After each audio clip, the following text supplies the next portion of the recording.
Vamos gravar agora a segunda parte da mensagem: amigo de Deus ou do mundo? Qual a sua escolha? Pergunto para você aqui na igreja também: você quer ser amigo de Deus? Amém. Glória a Deus. Não, escutei, meu irmão. Você quer ser amigo de Deus? Amém. Amém. Eu também quero ser amigo de Deus. Então, na primeira mensagem, nós vimos algumas coisas do que significa ser amigo de Deus. Nós vimos ali que temos algumas necessidades, nós como seres humanos. Por exemplo, a necessidade de ter amor. Nós precisamos ter amor. Até contei ali uma experiência que ocorreu numa maternidade nos Estados Unidos. E isso mostrou a necessidade de termos amor. Também já foi comprovado pela ciência que nós precisamos ter amizades. O ser humano não foi feito para ser só, para ficar sozinho. Ele nunca vai ser completo se ele ficar sozinho. Então o ser humano também precisa ter amizades, para que ele se relacione com outras pessoas. E peço que o Espírito Santo fale por mim essa noite, para que você aqui na igreja e você que está nos assistindo, seja pelo YouTube ou por alguma mídia, que nós possamos entender o que significa e o que implica em ter uma amizade, em ser amigo de Deus. Na primeira mensagem, vou só recapitular aqui para que você que está aqui na igreja, você entenda o assunto. Então, eu vou recapitular aqui alguns pontos. Por exemplo, nós vimos na mensagem anterior o que pode nos afastar de Deus.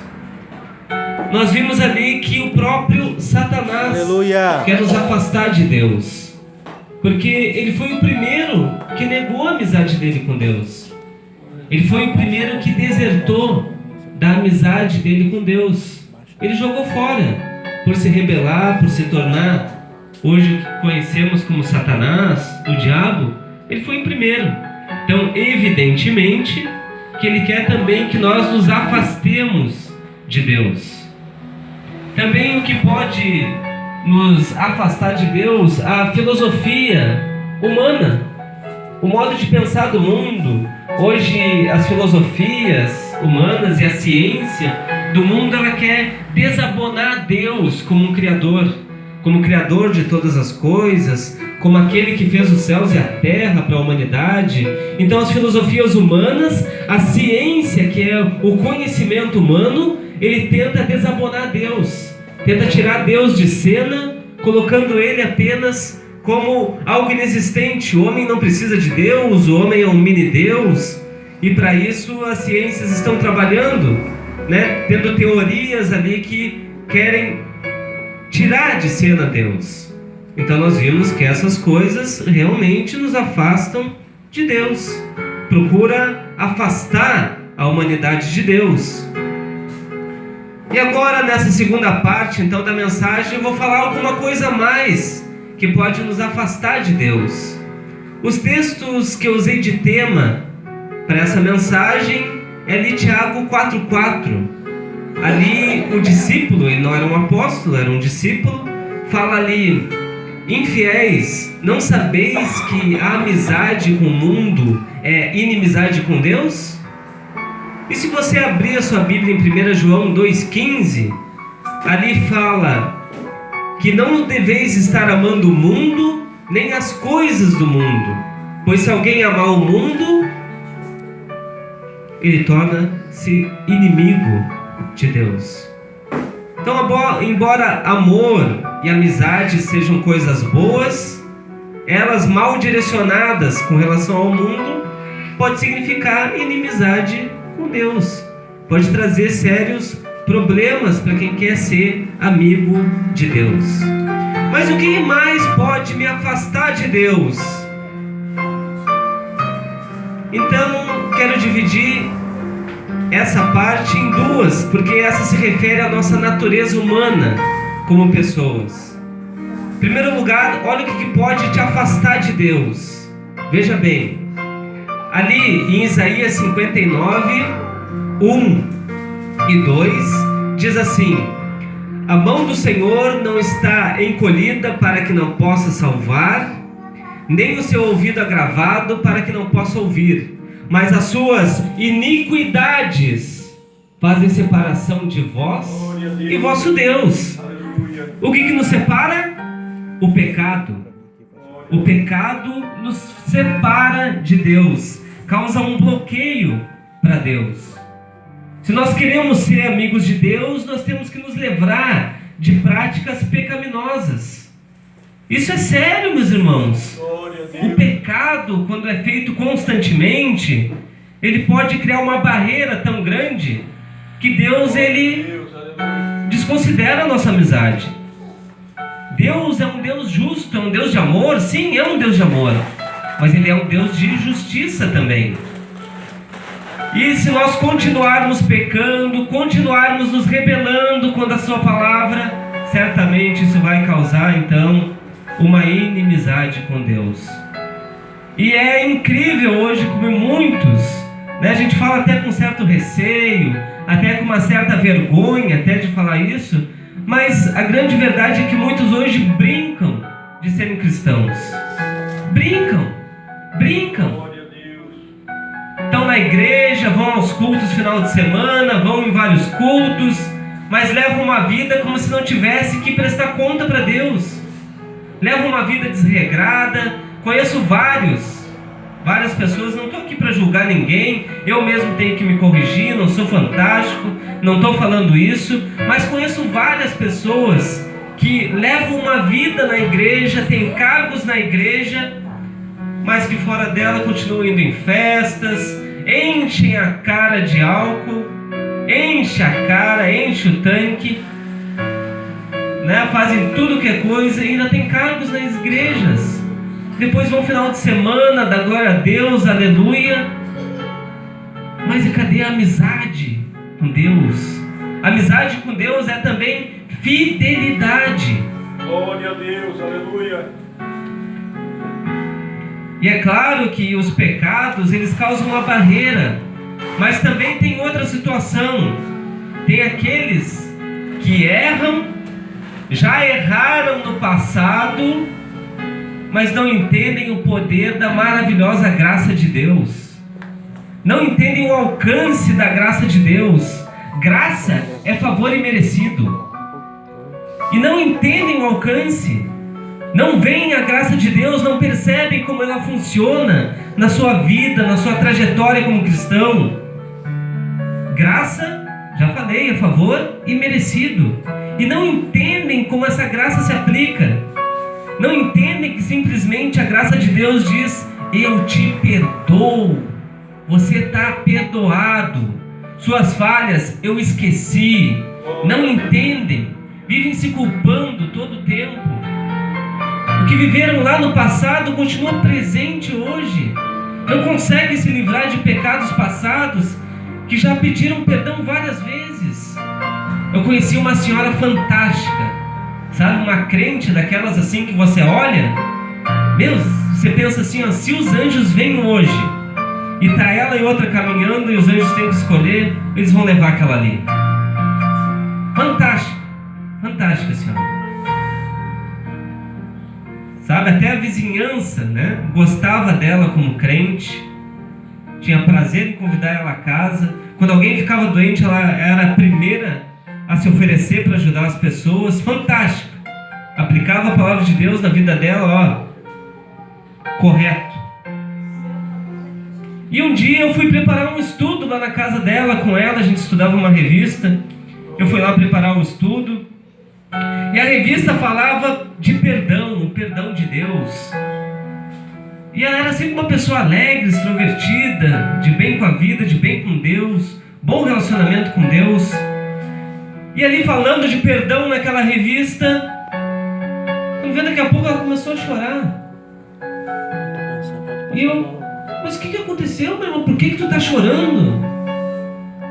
Aí ela, não, é porque eu me lembrei de algo que eu fiz no passado.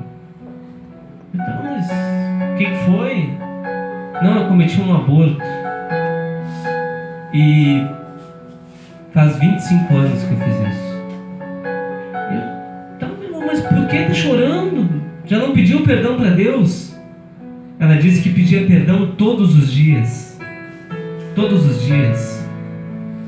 Eu disse para ela, mas tu confia que Deus realmente te perdoou? Até confio, mas eu oro para... De repente não tenho certeza. Mas meu irmão, olha o poder da graça. É a graça de Deus.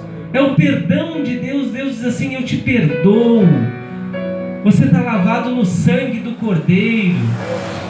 Eu te perdoei dos teus pecados. Eu não me lembrarei mais. Diz Hebreus 10:17. E tem gente que fica se cobrando, se martelando, sabe? Não consegue esquecer os pecados, seus erros passados. E aí fica com o coração cheio de amargura. Fica com o coração na mão. Quando alguém fala, lê sobre algo, ela mesma lê na palavra, ela fica cheia. Fica com o coração na mão, cheia de angústia, de dor, porque não tem certeza que Deus perdoou. Mas Deus perdoa. Deus tem o poder de perdoar. E Ele pode nos perdoar. Miqueias 7:19, Deus falou assim: e terás compaixão de nós, esquecerás das nossas maldades, e os meus pecados jogará no fundo do mar, ele não se lembrará mais. Hebreus 10:17, das vossas iniquidades eu não me lembrarei. Então Deus perdoa, meus irmãos, é o poder da graça. Os meus pecados foram cravados no madeiro. Desses Jesus não me cobrará mais. Então entenda a graça de Deus. Viva a graça de Deus na sua vida. Não viva se culpando, se martirizando.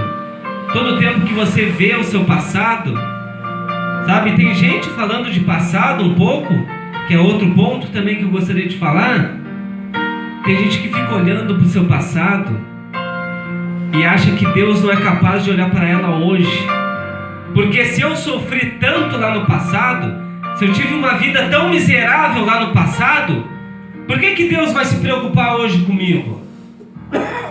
Qual o motivo de Deus se preocupar? Afinal, Deus é grandioso. Ficam olhando para a glória de Deus, até se assustam, né? Porque Isaías 40:22 diz ali que tem um que domina acima do círculo terrestre. Aquele que vê, cujos habitantes vê como se fossem gafanhotos. Aquele que estende os céus como se fosse um véu de gaze. E aquele que, estendendo, o acha um lugar para ficar. Fala assim de Deus. Deus é grandioso, Deus é maravilhoso. Viu o que diz nesse texto, meu irmão? O céu é como se fosse um véu para Deus. Sabe quando você pega o lençol e vai estender tua cama? Quando você estende? Então, meu irmão, Deus ele pode agir por você. Deus ele pode fazer as coisas por você. Para aí, imagina. Então, tudo isso a gente tem que pensar. Que Deus perdoa nossos erros, que Deus perdoa nossas falhas e que Deus nos vê. Embora Ele seja grandioso e poderoso, Ele presta atenção a nós. Jesus falou algo interessante, ilustrou isso como algo fantástico que Ele mostra para nós, que Ele ilustrou o cuidado de Deus tem por nós. Por exemplo, Jesus falou de uma ave que se ela morrer, quase nenhum de nós dá bola. Ali em Lucas 12:6-7, Jesus estava falando de um pássaro, o pardal. Alguém aqui se importa de ver um pardal morto na rua? Às vezes a gente até olha assim, mas para muitas pessoas é uma ave insignificante. Não é assim? É uma ave que poucos dão valor. E Jesus disse lá no passado que poderia se comprar 2 pardais com 1 moeda de pouco valor, mas que poderia se comprar 5 pardais com 2 moedinhas de pouco valor. Então vinha até um pássaro extra. 5 pardais, vinha um extra. um grátis, deu um pardal grátis. Aí Jesus fala assim em Lucas 12, 6, 7: só que nenhum deles cai sem o consentimento de vosso Pai nos céus. Aí Jesus fala assim: os cabelos das vossas cabeças estão todos contados. Não temas, vós valeis mais do que muitos pardais. Então, se Deus presta atenção por uma ave que pode ser insignificante, que muitos não consideram ela como algo de valor, imagina o valor que você tem, meu irmão. Você vale mais do que muitos pardais. E aí Jesus confirmou o valor que a gente tem. Então, Deus é grandioso, Deus é majestoso, é o Criador de todas as coisas, aquele que estende o universo como se fosse um véu, mas é também o que presta atenção a nós individualmente. Então, é possível uma pessoa ser amigo de Deus? Será que é possível? A gente pode ver, por exemplo, e a gente vê vários exemplos na palavra de Deus. Para esse exemplo, eu chamo Abraão, chamo Samuel e Davi. 3 exemplos de pessoas que tiveram uma relação com Deus. Abraão, em 2 Crônicas, capítulo 27, e Tiago, capítulo 2, versículo 23, a Bíblia chama Abraão de meu amigo. Já pensou? Deus se referindo a você aqui em Pelotas, ou você que está assistindo, como meu amigo, e chamou Abraão, porque Deus sempre tentou ter uma amizade com o homem. Deus sempre quis ter uma amizade com o homem. Quando Deus fez Adão e colocou ele lá no jardim do Éden, em Gênesis 2,15 diz que ele pegou o homem e colocou no jardim para que ele o lavrasse e o cuidasse. E diz no capítulo 3, versículo 8, que Deus, pela viração do dia, passeava pelo jardim e chamava o homem. É claro que ele já tinha pecado, mas Deus estava constantemente procurando o homem, querendo ter uma amizade com ele. Deus, quando olha o homem, criou ele com a necessidade de ter amizades. Um relacionamento tanto com outras pessoas, o homem com outras pessoas, como também o homem com Deus. E é nisso que nós estamos estudando. Abraão, chamado amigo de Deus. Aí você pode até pensar: mas é Abraão, está falando de um cara que os anjos iam visitar ele, um cara que tinha a promessa de Deus, um cara que Deus falava com ele. Mas por que Abraão é mais humano do que você? Ele não é mais humano.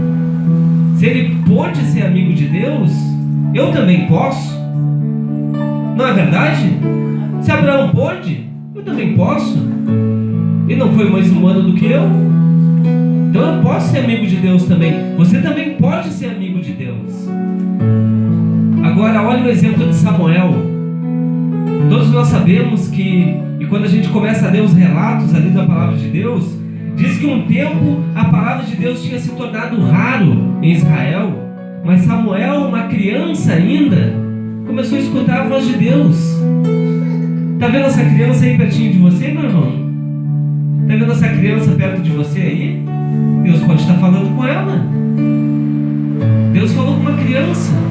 Aí eu vejo no exemplo tanto de Abraão como de Samuel, que para ter uma amizade com Deus, Deus não impõe limites. Pode ser uma pessoa mais velha. Abraão tinha 75 anos quando Deus mandou ele sair lá de Ur, dos caldeus. E Samuel era apenas um menino, apenas uma criança, quando Deus começou a falar com ele.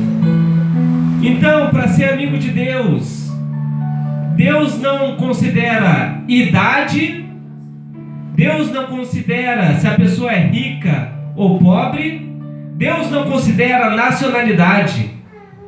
Não tem barreiras para ser amigo de Deus. Deus pode ser amigo de qualquer um, de qualquer pessoa.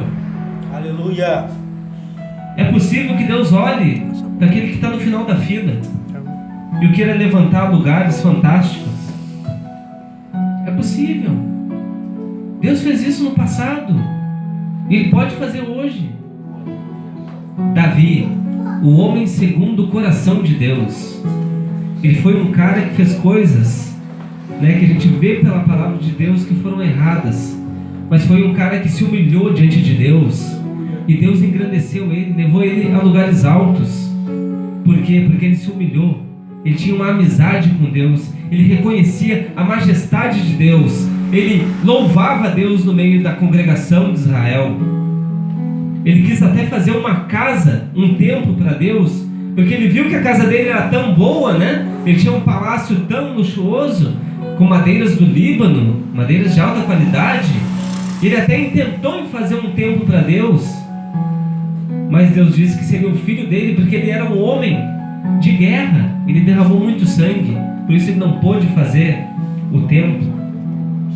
E aí, vendo esses 3 exemplos de pessoas, Abraão, Davi e Samuel, nós vemos ali a possibilidade de ser amigos de Deus também, porque nenhum desses homens foram mais humanos do que eu e você. Nenhum deles foi mais humano que nós. Então, se eles foram capazes de serem amigos de Deus, eu também sou. Você também é.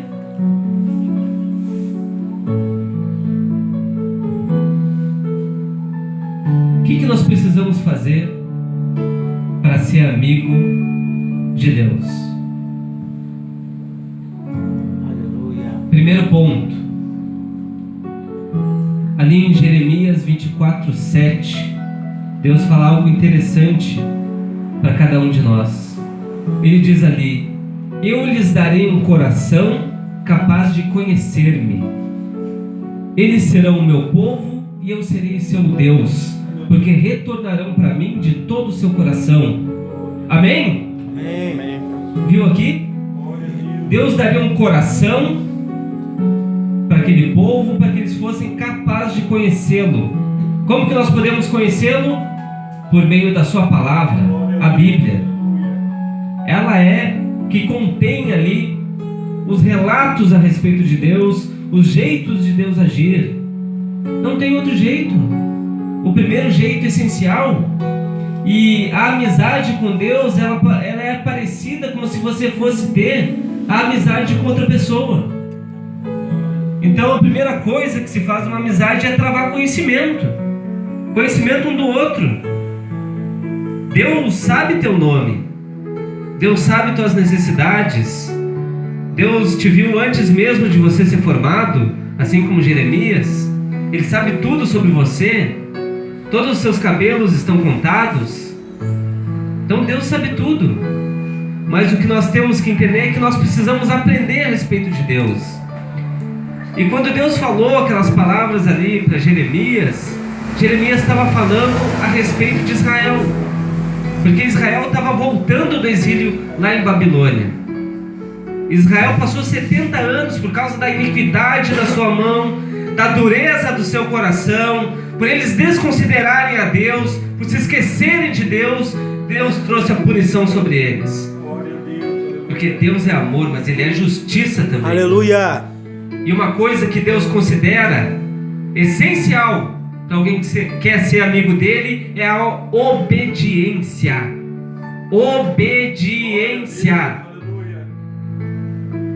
Se eu quero ser amigo de Deus, tenho que obedecer a sua palavra. Israel, por desconsiderar a sua palavra, fazer tudo aquilo que ele fez, acabou sofrendo os julgamentos de Deus. Deus mandou Nabucodonosor destruir Jerusalém. Arrasou com a cidade, acabou com a cidade. E levou vários exilados lá para a Babilônia. Os mais conhecidos, Daniel e seus amigos, né? Aqueles que foram lançados na fornalha, o profeta Daniel, estavam exilados lá. Deus fez isso porque eles desconsideraram a amizade deles com Deus. E aí, meus irmãos, sabe o que eles precisavam? Precisavam retornar a Deus, buscar Ele de novo de todo o coração. Por meio de quê? Por meio da sua palavra. É a palavra de Deus quem vai nos ajudar, quem vai nos apoiar. Então, como que eles iriam aprender a palavra de Deus? Então, Deus providenciou homens capazes. Esdras foi um deles. Em Neemias capítulo 8, versículo 8, diz que Esdras ensinava a palavra de Deus e a fazia entendida para o povo. Viu aqui, meus irmãos? A palavra de Deus fazia com que eles aprendessem mais a respeito de Deus e se aproximassem mais de Deus. O Salmo 119 do versículo 9 ao 11, ele é lindo. Ali fala assim: como purificará um jovem o seu caminho? Observando-o por meio da tua palavra. Com todo o meu coração te busquei, para não me desviar dos seus mandamentos. Escondi a tua palavra no meu coração, para eu não pecar. Notou? Observando por meio da tua palavra. Quer aprender sobre Deus? Observa a palavra de Deus. Vê a palavra de Deus. Jesus. Assim você vai se chegar mais a Ele. Segundo ponto, se você quer ser amigo de Deus, Salmo 65:2 diz assim: ó tu que ouves oração, a ti chegarão pessoas de toda sorte. Ore a Deus. Coloque diante de Deus as suas necessidades. Ore a Ele. Não como muitos fazem hoje na igreja, que acham que Deus é um gênio da lâmpada, que eles só abrem a palavra de Deus, faz uma oraçãozinha ali e quer que Deus realize todos os seus desejos. O seu desejo é uma ordem. Não é assim, meu irmão. Tudo que você pode pedir, pode, mas considera a bondade dele. Ora pela soberania de Deus. Ora para Deus.